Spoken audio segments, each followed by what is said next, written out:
Hello students and friends. Welcome to Homeopathy Medicines. Today in this homeopathic Materia Medica lesson, I will discuss about homeopathic medicine Lachesis. Before start this video, please subscribe to this channel for learn homeopathy online free and homeopathy Materia Medica. We need support from you to make this channel more beautiful. Now going to discuss about Lachesis, its uses and symptoms. Like all snake poisons, Lachesis decomposes the blood, rendering it more fluid, hence a hemorrhagic tendency is marked. Purpura, septic states, diphtheria, and other low forms of disease, when the system is thoroughly poisoned and the prostration is profound. The modalities are most important in guiding to the remedy. Delirium tremens with much trembling and confusion. Very important during the climacteric and for patients of a melancholic disposition. Ill effects of suppressed discharges. Diphtheritic paralysis, botulinum. Diphtheria carriers. Sensation of tension in various parts. Cannot bear anything tight anywhere. Mind, great loquacity. Amative. Sad in the morning, no desire to mix with the world. Restless and uneasy, does not wish to attend to business, wants to be off somewhere all the time. Jealous, hios. Mental labor best performed at night. Euthanasia. Suspicious, nightly delusion of fire. Religious insanity, virat, stram. Derangement of the time sense. Head, pain through head on awaking. Pain at root of nose. Pressure and burning on vertex. Waves of pain, worse after moving. Sun headaches. With headache, flickerings, dim vision, very pale face. Vertigo. Relieved by onset of a discharge, menses or nasal catarrh. Eyes, defective vision after diphtheria, extrinsic muscles too weak to maintain focus.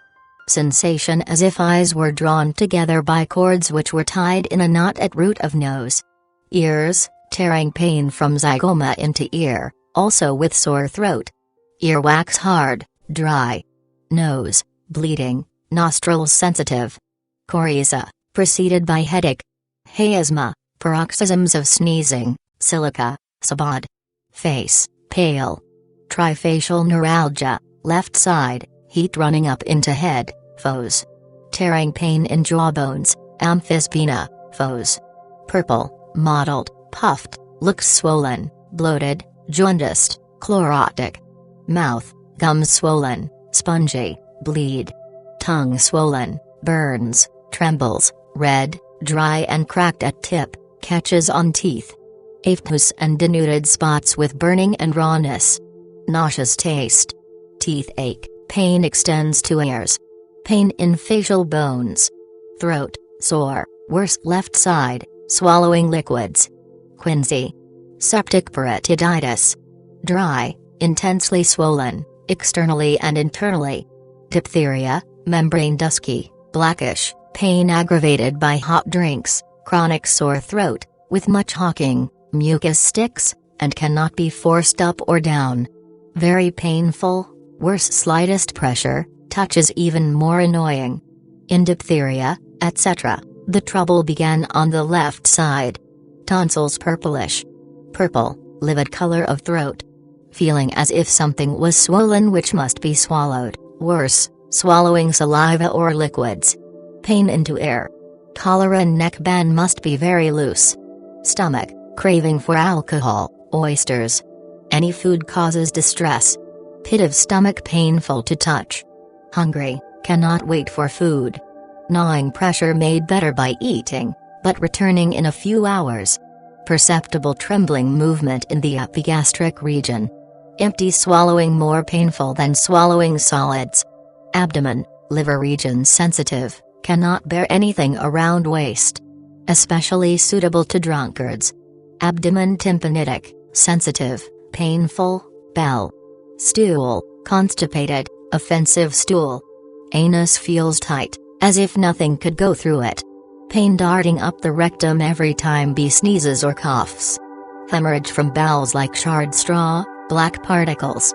Hemorrhoids protrude, become constricted, purplish. Stitches in them on sneezing or coughing. Constant urging in rectum, not for stool. Female, climacteric troubles, palpitation, flashes of heat, hemorrhages, vertex headache, fainting spells, worse, pressure of clothes. Menses too short, too feeble, pains all relieved by the flow, Upian. Left ovary very painful and swollen, indurated. Mammy inflamed, bluish. Coccyx and sacrum pain, especially on rising from sitting posture. Acts especially well at beginning and close of menstruation.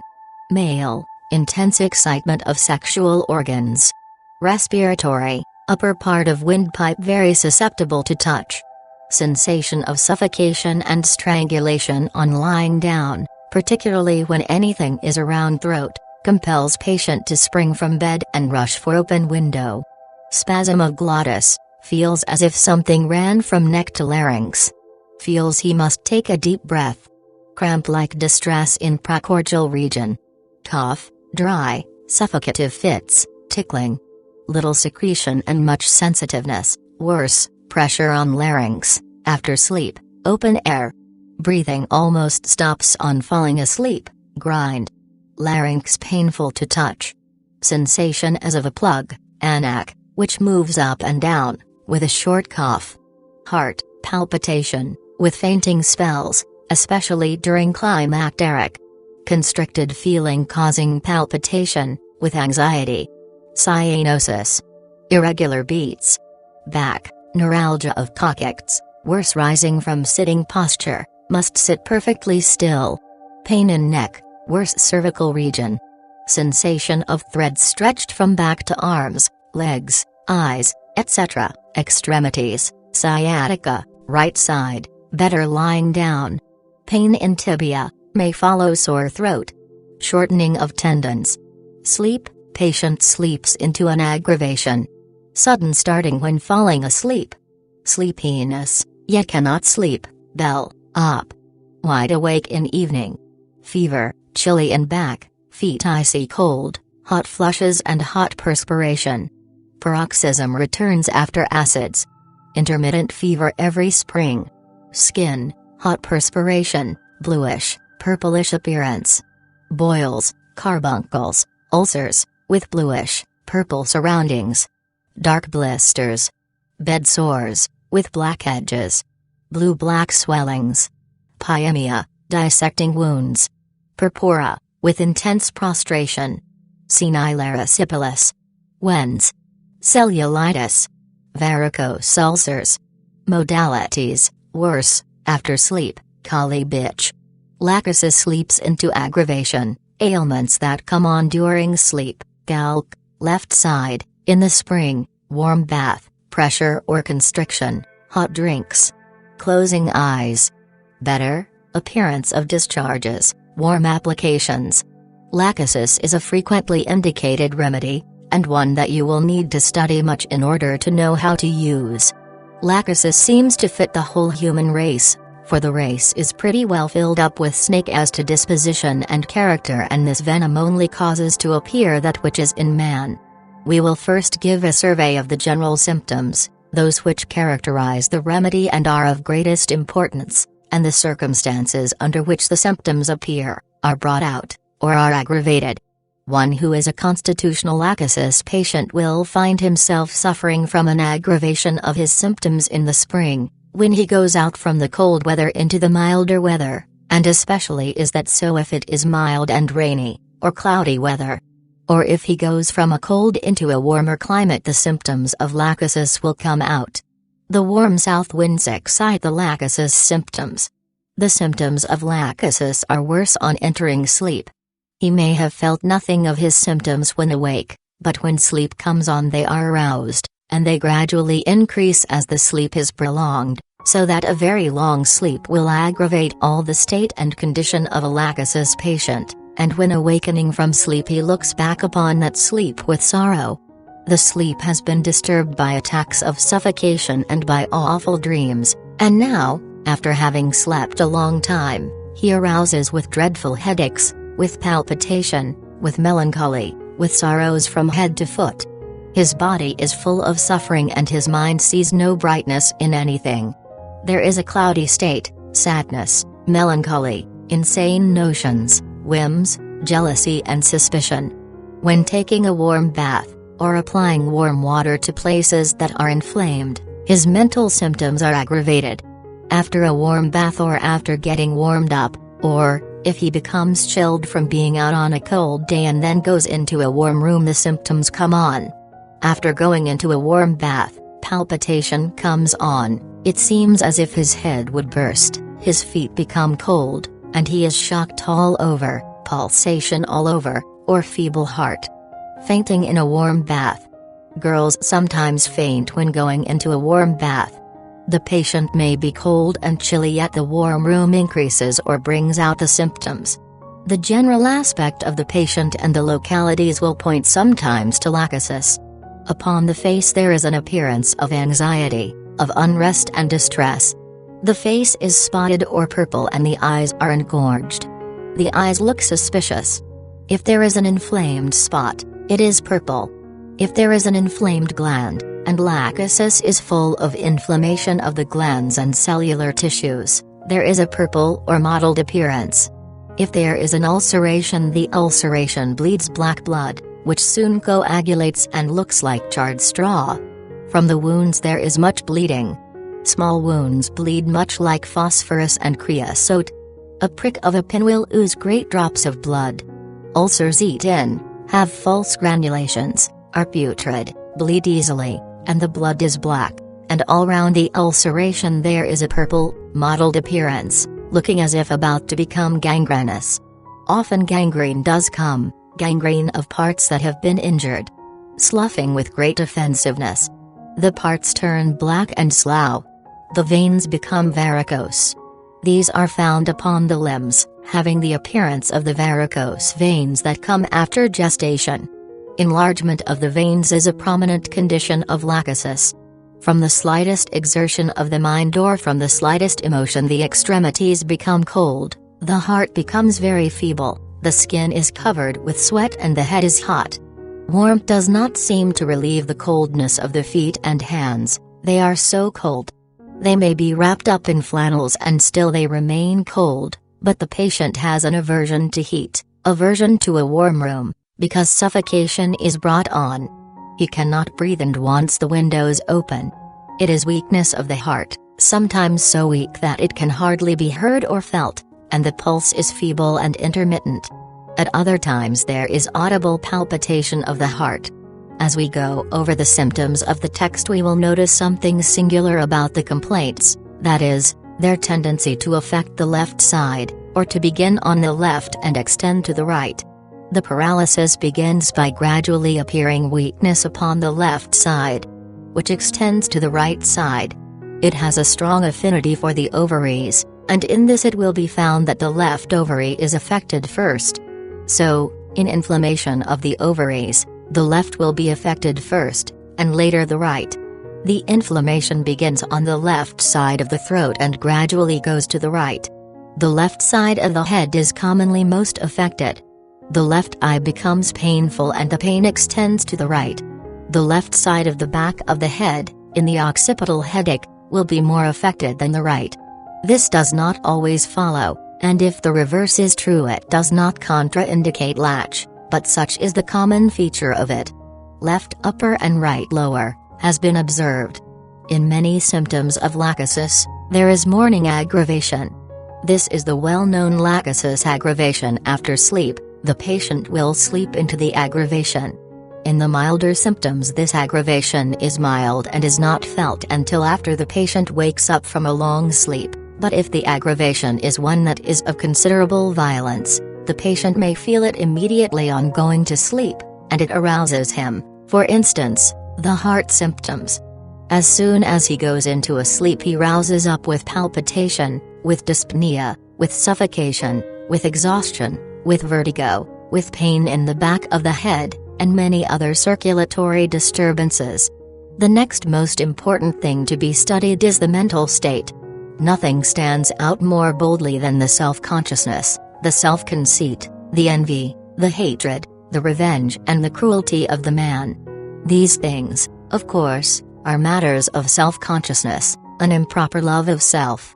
confusion of the mind to insanity. All sorts of impulsive insanity. The mind is tired.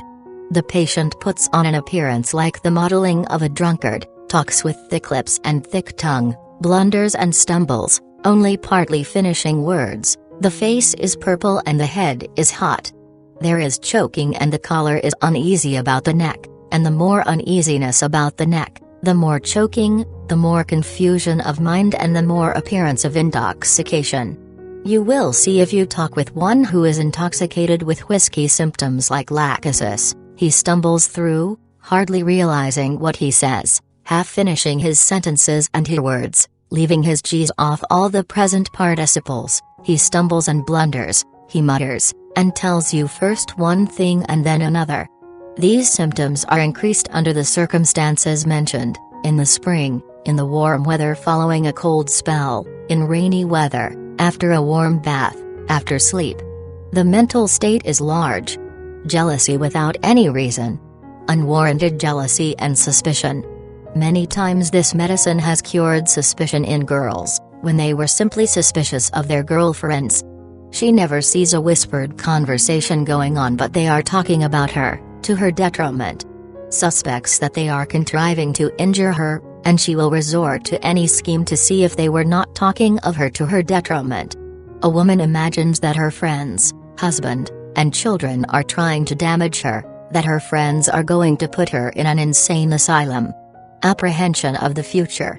Thinks she is going to have heart disease, and is going insane, and that people are contriving to put her in an insane asylum.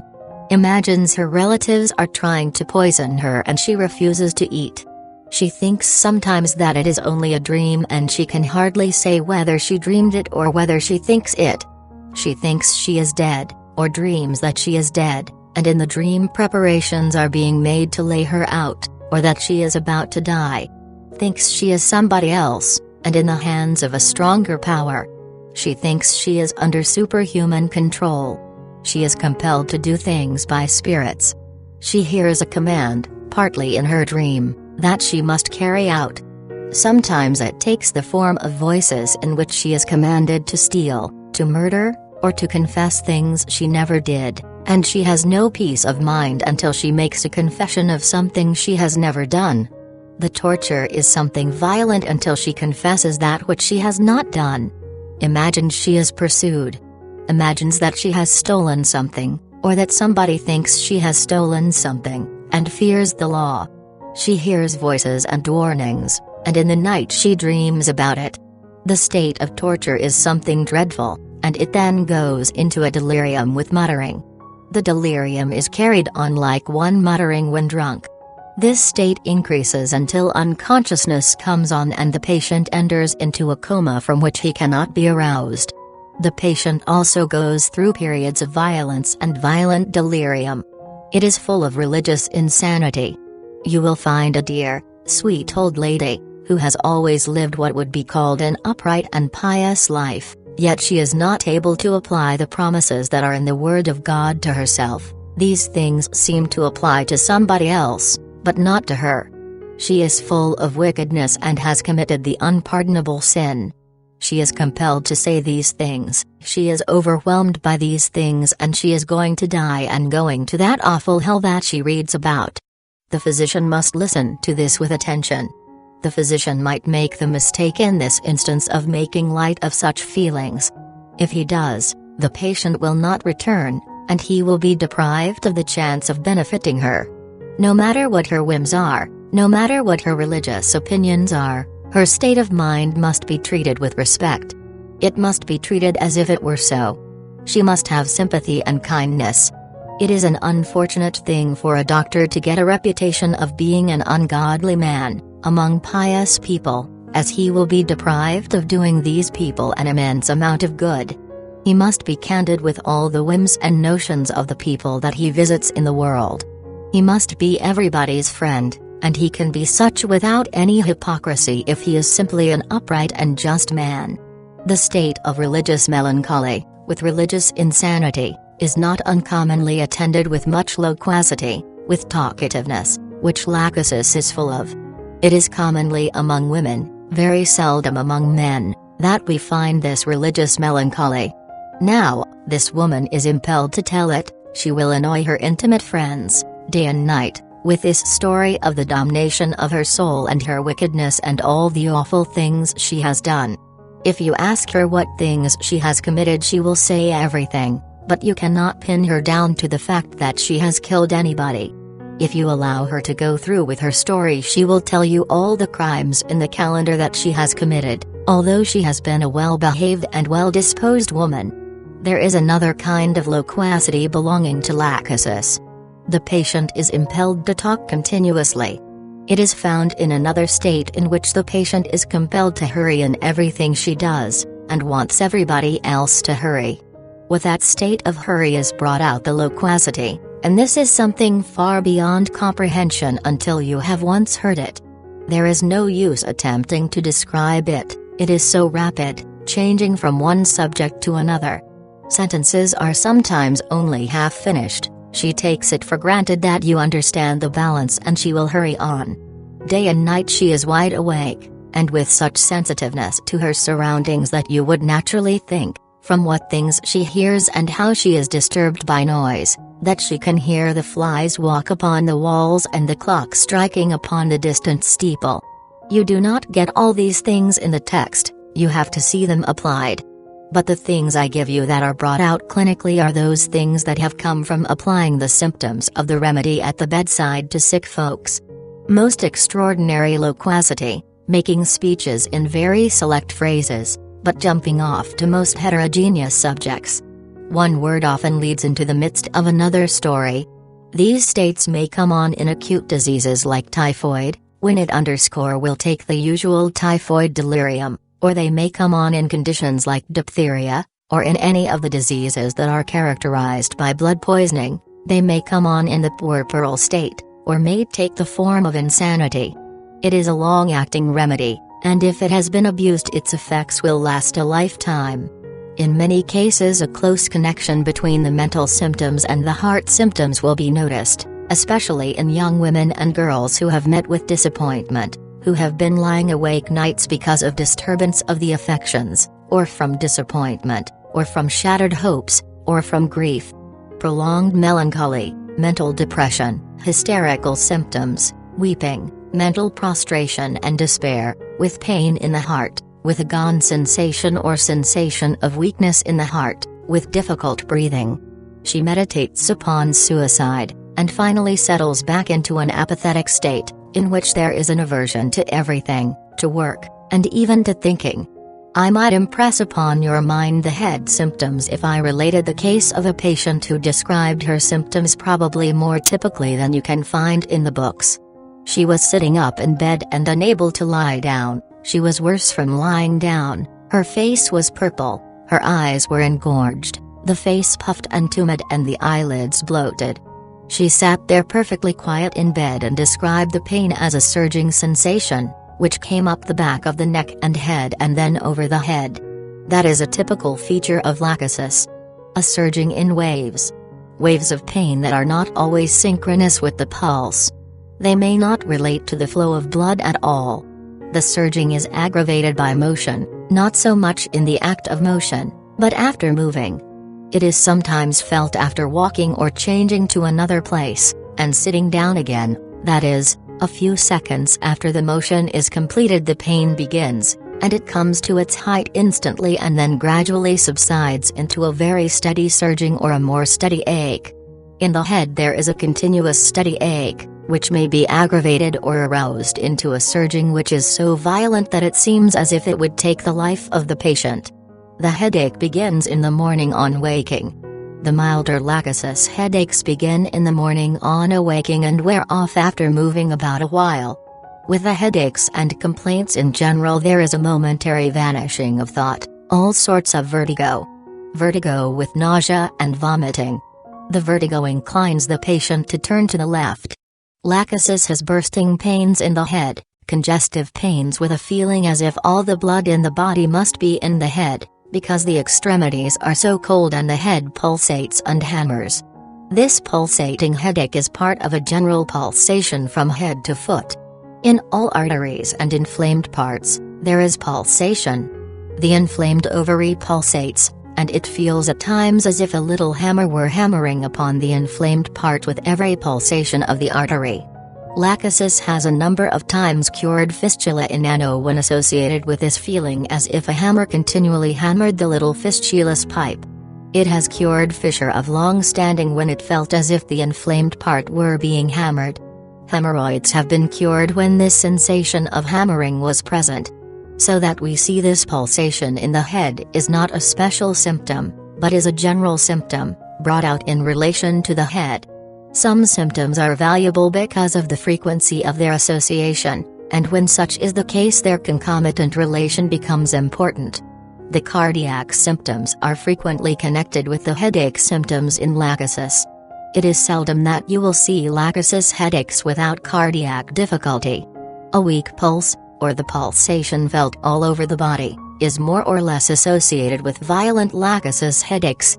In the text we find weight and pressure as a strong feature of the Lachesis head symptoms. With almost any complaint of the body, with typhoids, at the menstrual period, during the congestive chill, it seems that the body becomes cold, the extremities become cold, the knees are cold, the feet are cold, and it is impossible to keep them warm. While the face is purple and mottled, the eyes are protruding and engorged, and this awful pain in the head, with a tendency to become unconscious, incoherent speech, difficulty of articulation, and finally actual unconsciousness. In relation to the head symptoms and mind symptoms and the sensorium in general, the oversensitiveness that is found in Lachesis ought to be mentioned.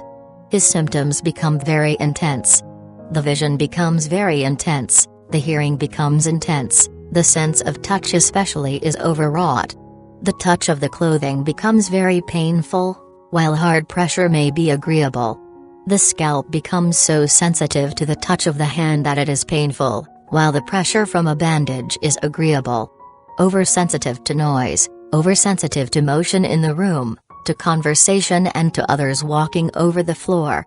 By these circumstances the pains are increased. The patient becomes extremely sensitive throughout all the senses of the body. The oversensitiveness to touch is probably extensively in the skin, because of the fact that hard pressure often gives relief.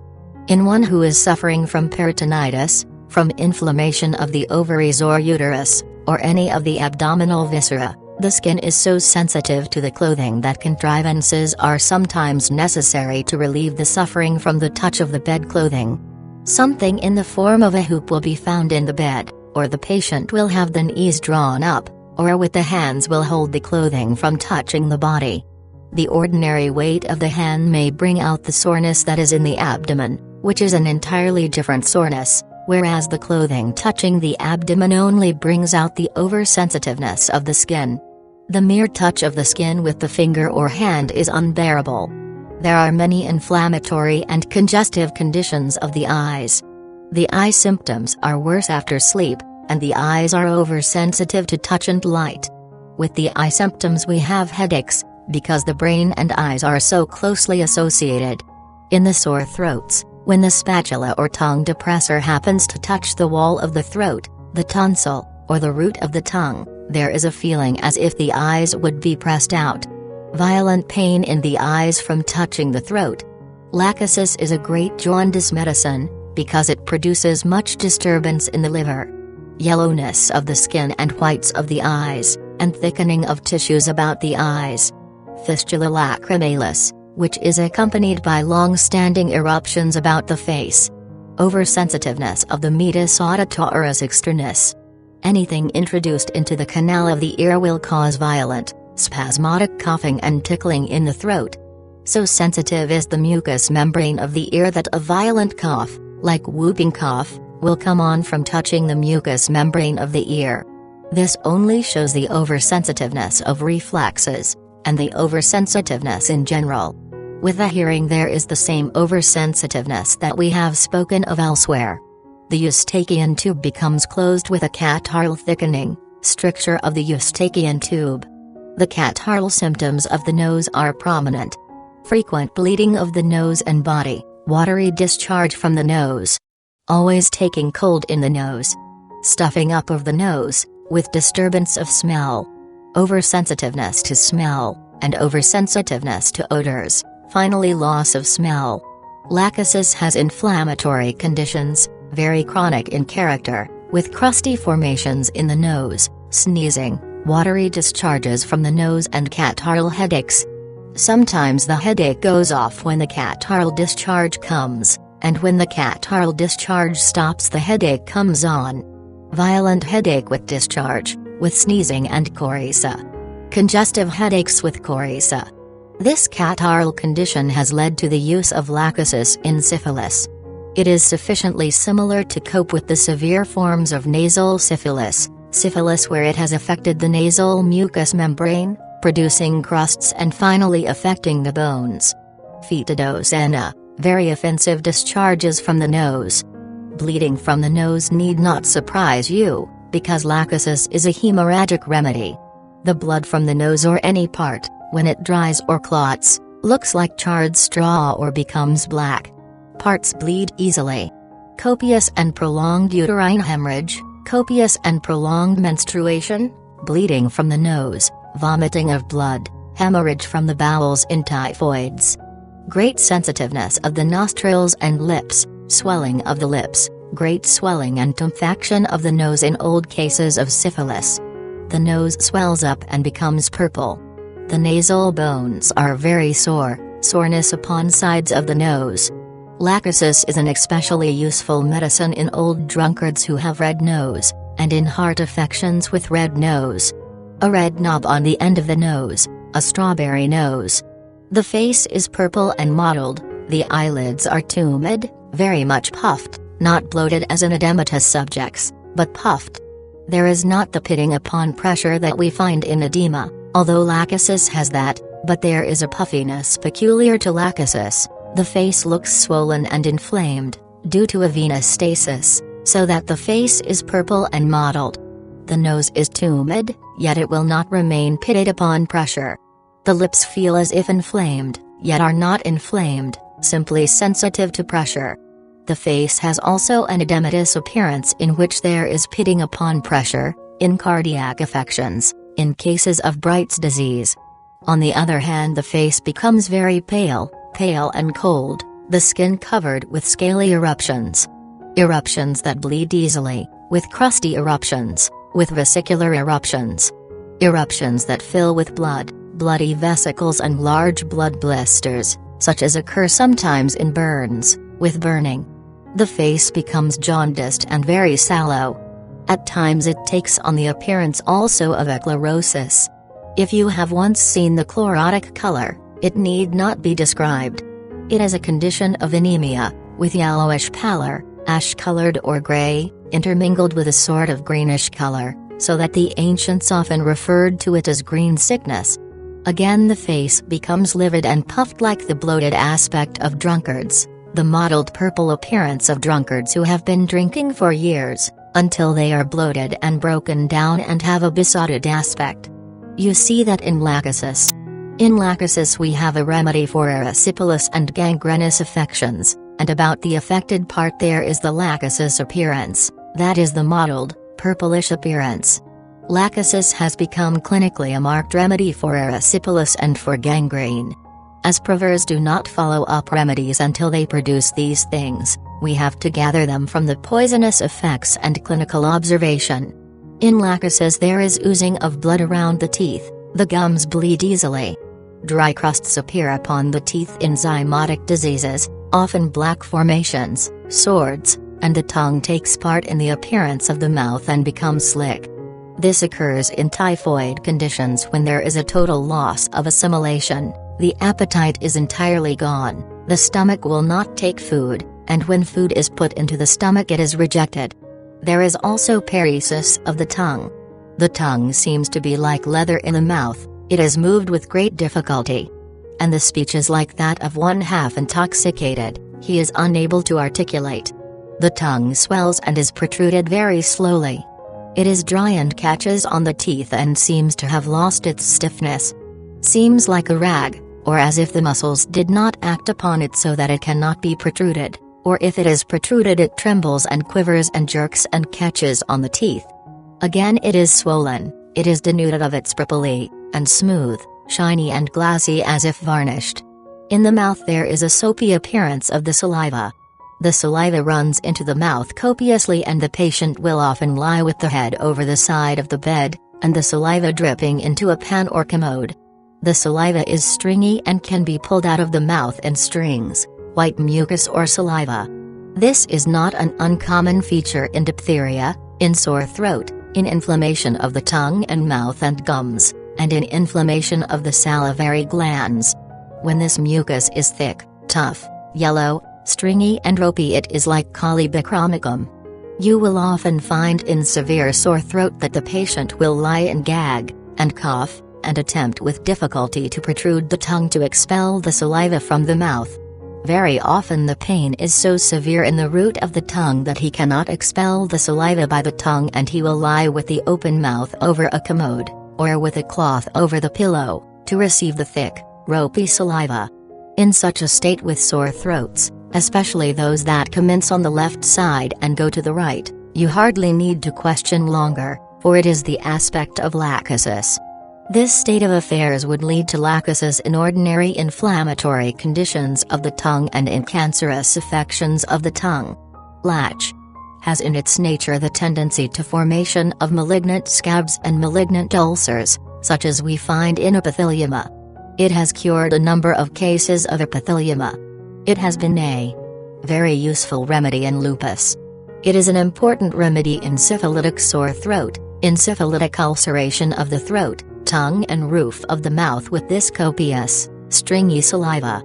The muscles of the pharynx become paralyzed and will not act, and hence the food will collect in the pharynx, that is, the bolus to be swallowed goes to the pharynx and stops, and then a tremendous effort at swallowing, with gagging and coughing and spasmodic action of the chest, takes place in order to carry on respiration, and he will not again attempt it. This state often occurs with diphtheria. I have a number of times seen it brought about by the physician, who has, instead of giving just enough Lachesis, high enough and similar enough to the disease to cure, given it as low as he could get it, the 8th or 10th, dissolved it in water and fed it all through the diphtheritic state. When you come across cases that have been treated in this way, you need not be surprised if a post-diphtheritic paralysis comes on, because Lachesis will produce it. It may cure the diphtheria, but it will leave its poisonous effects which will last that patient a lifetime. Every spring the symptoms of Lachesis will crop out. In all the circumstances of aggravation described, the symptoms of Lachesis will crop out if he has once been poisoned by it. In the sore throat we have a combination of symptoms. Lachesis has produced this state, going from left to right, but with the sore throat there is a sensation of fullness in the neck and throat, difficult breathing, pallor or a plethoric appearance of the face, choking when going into sleep, the peculiar kind of saliva and aggravation of the throat symptoms from warm drinks. There is not always an aggravation of the pain itself from warm drinks, but the patient is often unable to swallow warm fluids. The swallowing of warm fluids often causes choking, and after a swallow of warm tea is taken the patient will clutch at the throat and it seems as if he would suffocate. He says, "Oh, do not give me any more warm drinks. Something cold will relieve." The dyspnea and the distress about the throat is increased by swallowing something warm. Now, in the sore throats of Lycopodium, warmth often benefits, but it is also true in some cases of Lycopodium sore throat, they want cold drinks and cold feels good to the throat. Very often in the more acute symptoms of Lachesis a warm drink in the stomach is hurtful and causes nausea and suffocation and increases the choking and palpitation and the fullness in the head, whereas in the chronic cases of Lachesis, those that have been poisoned years before, there will be a sensation of nausea and tendency to vomit from taking a drink of cold water and then lying down. The nausea comes on after lying down, that is, let the patient take a drink of ice-cold water and go to bed and nausea will come on. Such a state is peculiar to Lachesis. It has been a later observation of those who have long before proved Lachesis. The symptoms of Lachesis have sometimes to be taken years after. Lachesis has ulcers in the throat. It has aphthous patches, it has red and gray ulceration, it has deep ulceration. The tendency to ulceration upon the margins of mucous membranes is peculiar to Lachesis. Also ulceration upon the skin, where the circulation is feeble. It seems that the pain in the throat is particularly marked between the acts of swallowing, and the pressure of the bolus going over the inflamed tonsils relieves the pain. Always choking when swallowing, choking and gagging in the throat. The cough is a choking cough and produces a sensation of tickling. This is like the bell. Cough. Bell. Antidote to latch. Cough, it has a cough so much like latch that no one can tell them apart. Again, the throat takes on extreme dryness in latch, and this dryness is without thirst, dryness with aversion to water. Much inclination to swallow, the tendency is to continuously swallow, yet it is painful. Empty swallowing is more painful than the swallowing of solids. Some latch patients suffering from cardiac affections are annoyed with constriction of the throat, choking in the throat when anything warm is swallowed, and sometimes when going into a warm room, choking and palpitation of the heart. Tendency to chronic sore throat or recurrent sore throat and ulceration with every recurring sore throat. Liquids, of course, you will see, are analogous to empty swallowing, and empty swallowing causes more pain than the bolus which presses upon the sore throat, because it is of the nature of a slight touch. The slight touch increases the soreness and pain in the throat. Slight pressure of the collar increases the pain in the throat. With the sore throat, the muscles and glands about the neck become painful, inflamed and swollen, and very tender to the touch. With the sore throat, very commonly, there is pain in the base of the brain or in the back of the head, and soreness of the muscles of the back of the neck, which is often relieved by lying on the back and aggravated by lying on either side. If you look into the throat, it has a mottled, purplish appearance. Put all these things together, with the copious flow of tenacious saliva, and you will be able to manage cases of diphtheria that commence on the left side and spread to the right, whether the membrane is scanty or copious. Tonsillitis with suppuration of the tonsils, when the left tonsil becomes inflamed and after a day or two the right one becomes inflamed and swollen, and they both finally go on to suppuration, or when one swells and suppurates and the other swells and suppurates. Diphtheritic appearances of the throat, spreading from left to right. The pharynx is full of thick, white, ropey mucus in the morning, must hawk out a mouthful of mucus in the morning. The abdomen is distended with flatus.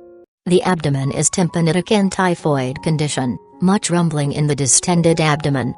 The clothing cannot be tolerated, not even the slightest touch of the clothing, and yet it may require hard pressure to bring out soreness that is deep in the abdomen. This state is as it is in inflammation of bowels, ovaries and uterus. The patient lies on the back with the clothing lifted from the abdomen. Violent, labor-like pains, menstrual colic, present in typhoid, in puerperal fever, in malignant scarlet fever, in the more malignant affections or zymotic forms of the continued fever. Latch has a series of liver troubles with jaundice, congestion of the liver, inflammation of the liver, enlarged liver and the nutmeg liver. Cutting like a knife in the region of the liver. Vomiting of bile, vomiting of everything taken into the stomach. Extreme nausea, continuous nausea with jaundice. White stool. It has cured cases with gallstone. Cannot endure any pressure about the hypochondria.